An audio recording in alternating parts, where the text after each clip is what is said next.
Days theme లో ధనరాజ్ తీసుకున్న content జనాభా population. Let's welcome ధనార్దన్ Dhanraj and his team.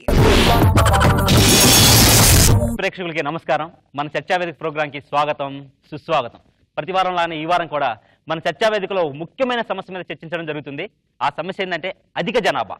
జనాభా పెరుగుదల గల కారణాలు ఏమిటి, వాటిని నియంత్రించడం ఎలా? దీని గురించి చర్చించడానికి మన స్టూడియోకి వచ్చారు ప్రజాప్రతినిధులైన సార్ ధనరాజ్ గారు. సార్ నమస్కారం. అలానే భాషా గారు. సార్ నమస్కారం. సార్ చెప్పండి సార్, మన దేశ జనాభా 100 కోట్లని సర్వేలు చెప్పే లోపలనే అవి 120 కోట్లు పెరిగిపోతుంది. దానికి గల కారణాల గురించి మీరేమైనా చెప్పగలరా? దీనికి కేవలం బాధ్యత ప్రభుత్వాన్ని. ఈ ప్రభుత్వం విధించే తీవ్ర కరెంటు కోత వల్లే ఈ రోజు జనాభా అలా పెరిగిపోతున్నారు. సార్, కరెంటు కోతకి జనాభా పెరుగుదలకి ఏంటి సార్ సంబంధం? ఉంది సార్, చాలా ఉంది. ఈ ప్రభుత్వం 6 గంటలకి కరెంటు తీయడం వల్ల భార్యాభర్తలకు ఏం పని ఉంటుంది చెప్పండి. అలాగే బాయ్ ఫ్రెండ్ కి పక్కింటి గోడ దూకడానికి ఇంతకన్నా మంచి అవకాశం ఉంటుందా? ఇది కేవలం ప్రభుత్వం అంతే. ధనరాజ్ గారు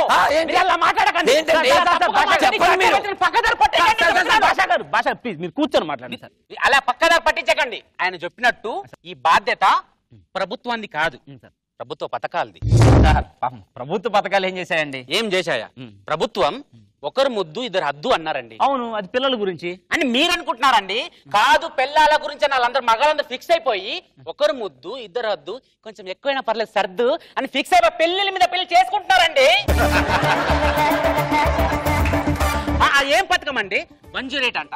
ఏంటండి అది? మేము రోడ్డు పై వెళ్ళి ఏదైనా గుద్దేస్తే మమ్మల్ని చావనివరా?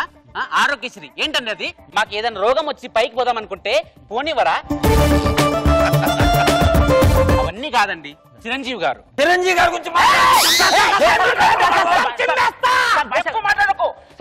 ఎక్కువ తెలుసుకోకుండా మాట్లాడక చెప్తున్నాను. మా చిరంజీవి గారు అండి, మా అన్నయ్య. ఏంటండి, ఎవరైనా పాల కేంద్రం పెట్టుకుంటారు, నీళ్ళ కేంద్రం పెట్టుకుంటారు. ఆయన ఏంటండి రక్త కేంద్రం, కళ్ళ కేంద్రం అని పెట్టుకున్నారు. ఈ సత్య సమ్ముఖంగా నేను ఆయనకు సూటిగా ఒక ప్రశ్న అడగాలనుకుంటున్నానండి. అన్నయ్య చిరంజీవి గారు, మా ప్రాణాలు కాపాడే హక్కు మీకు ఎవరిచ్చారన్నయ్య? ఎందుకన్నయ్య? మేము ఏదో ట్రైన్ గుద్ది బస్సు గుద్ది సరసర రక్తం గారిపోతూ చచ్చిపోదాం అనుకుంటే మీరు ఫ్రీగా బ్లడ్ డొనేట్ చేసేసి మమ్మల్ని ఎందుకన్నయ్య కాపాడుతున్నారు? ఒక కేంద్ర మంత్రిగా మీకు జనాభాని నియంత్రించే బాధ్యత మీకు లేదా అన్నయ్య అని అడుగుతున్నాను అన్నయ్య. భాషా గారు, మీ బాధ నాకు అర్థమైంది సార్. ఒక్క నిమిషం రిలాక్స్ అవ్వండి సార్. నాకు చిన్న డౌట్ సార్, కొంచెం జనాలకి అర్థమయ్యాయి ఏదన్నా అర్థమయ్యేది అది సార్, అది చెప్పండి సార్. ముందుగా మన రాష్ట్రంలో కాకుండా ఎక్కడైనా సరే మల్లెపూలను పెట్టుకున్నా కట్టుకున్నా పెంచినా వాసన చూసినా వాళ్ళకు ఉరి శిక్ష విధించాలండి.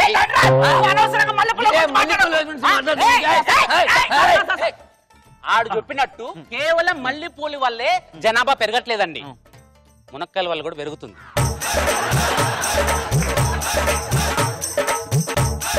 మునక్కాయలు తిన్నా కొన్నా అమ్మినా ఉరిశిక్ష వేసి యావజీవ కారాగార శిక్ష కూడా వేయాలండి. యావజీవ కారాగార శిక్ష విధించినాకే ఉరిశిక్ష వేస్తారా? నువ్వు చెప్పిన ఉరిశిక్ష వేసుకో. ఇది కాదు మ్యాటర్ సార్. కూల్ గా సార్, కొంచెం అంతలాగా మీరు ఆవేశపడకండి. నేను చెప్పేది చెప్పండి సార్ ప్లీజ్. రాత్రిపూట మగవాళ్ళు 90 వేసుకోవడం మానేయాలి. Any brand. అలాగే మాట్లాడు. చెత్త క్వశ్చన్ అది కాదండి. ఇంటర్నెట్ సెంటర్లు మూసేయించాలండి. సార్ భాషా గారు, ఇంటర్నెట్ వల్ల మన టెక్నాలజీ చాలా డెవలప్ అవుతుంది సార్. ఇంటర్నెట్ వల్ల టెక్నాలజీ పెరుగుతుంది, కుర్రాళ్ళకి కాదండి.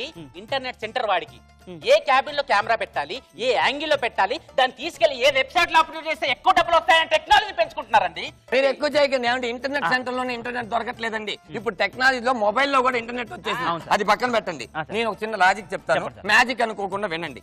ముందు ఇండియా నుంచి బ్యాంకాక్ వెళ్లే ఫ్లైట్లన్నీ రద్దు చేయాలి. సార్ ధనరాజ్ గారు, మీ ఫీలింగ్ నాకు బాగా అర్థమైంది. మీరు వెళ్ళినట్టున్నారుగా సార్. ఆ విషయం ఇప్పుడు వద్దు. ఇప్పుడు దాకా జనాభా పెరుగుదలను నియంత్రించడం ఎలా తెలుసుకున్నాం కదా, జనాభా పెరుగుదల గల కారణాల గురించి మాట్లాడుకుందాం సార్. ధనరాజ్ గారు, 2 ముక్కలు సార్. భాషా గారు 2 ముక్కలు అడగండి. చెప్పండి సార్. ఈ భారతదేశంలో బ్యూటీ పార్లర్ అన్నిటినీ భూమి లేకుండా చేసేయాలండి. ఏంటండి వాళ్ళు ఎవరినైనా అందంగా చూపించేస్తారా? అతి దరిద్రంగా కనిపించే ధనరాజును కూడా దేవకన్యగా చూపిస్తారేంటండి వాళ్ళు? ఈ విషయం నాగబాబు గారికి బాగా తెలుసు, ఎందుకంటే రోజు రోజా గారు పక్కనే కూర్చుంటారు. ఈ విషయం పక్కన పెడదామండి. ఇలాంటి వాళ్ళు ఒక అందమైన అమ్మాయికి మేకప్ వేసి రోడ్డు పైన వదిలితే జనాభా సంఖ్య పక్కన పెట్టండి, అనాథుల సంఖ్య పెరిగిపోతుందండి. వాళ్ళు కూడా అనాథాశ్రమం నుంచి వచ్చారు. మీ ఫ్యామిలీ ఫస్ట్ అది కాదండి, వాడిలానే నేను లాగ్ చేసి 2, 3 అని చెప్పనండి. ఒకటి చెప్తాను జాగ్రత్తగా చెప్పండి సార్. జనాలను మనం నిరోధించాలి అంటే సార్ ఈ స్కిట్ ని ఇక్కడతో ఆపేయాలి. అవును సార్. లేకపోతే మనమేదో ఇన్ఫర్మేషన్ ఇస్తామని వాళ్ళు దీన్ని కూడా వాడేసుకుంటారు. సార్ ఈ షో అయిపోయింది సార్, ప్లీజ్ ఈ షో అయిపోయింది, మీరు దయచేసి కొట్టుకోవద్దు. ఇప్పుడు లైవ్ అయిపోయింది కదా, అయిపోయింది, మీరు నిజంగా అయిపోయింది కదా, వెళ్ళిపోవచ్చు సార్. చిన్నోడా మన అత్తారింటి దారి బ్లాక్ లో టికెట్లు అమ్ముతున్నారంటగా. అవును, అమ్మో బ్లాక్ లో దొరకరు. ఈ ప్రోగ్రామ్ లో ఇప్పుడు దాకా జనాభా పెరుగుదల నియంత్రించడం ఎలా మనం తెలుసుకున్నాం కదా, దయచేసి ఇలాంటి చెత్త సలహాలు అస్సలు పాటించొద్దు. మీకు తెలిసిన సలహాలు పాటించండి. అసలు ఈ రోజు గురువారం జబర్దస్త్ ప్రోగ్రామ్ వస్తుంది, ఆల్రెడీ 10:15 అయింది. ధనరాజ్ స్కిట్ అయిపోయి ఉంటుందండి, మిగతా వచ్చి నవ్వుకోవచ్చు. బాయ్.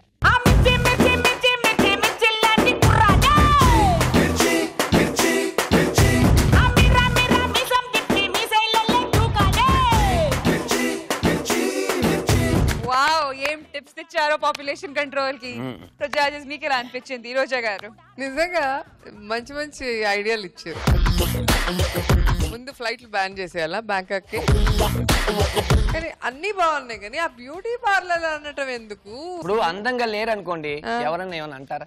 ఎందుకు వచ్చింది ఈ టాపిక్ నాకు అర్థం కాలేదు. నేను చెప్తాను మేడం, బ్యూటీ గురించి జబర్ షోలో మాట్లాడినప్పుడు కంపల్సరీ మీ టాపిక్ వస్తుంది మేడం. ఎందుకు? మీరు లేకుండా మాట్లాడలేదు. ఎందుకలా? బ్యూటీ అంటే మీరే కదా. నిజంగా చాలా బాగుంది అసలు. అంటే ఇప్పుడు చాలా అవసరం మన ఇండియాకి. ఓ పాపులేషన్ పెంచుకుంటూ పోతున్నారు, గవర్నమెంట్ ఏం చెప్పినా వింటలేదు. చాలా బాగుంది. నాగబాబు గారు మీకు ఎలా అనిపించింది? అక్కడికి ఏం చేద్దాం జనాభా లేకుండా భూమిని. ఓవరాల్ గా స్కిట్లు కొంచెం జోష్ తగ్గింది, ఏమో అంత ఇంప్రెస్ అవ్వలేకపోయాను నేను. అఫ్కోర్స్ ఒకసారి అన్నిసార్లు ది బెస్ట్ ఇవ్వటం కూడా కుదరదు, చాలా కష్టపడాల్సి వస్తుంది. బాగుంది. Thank you.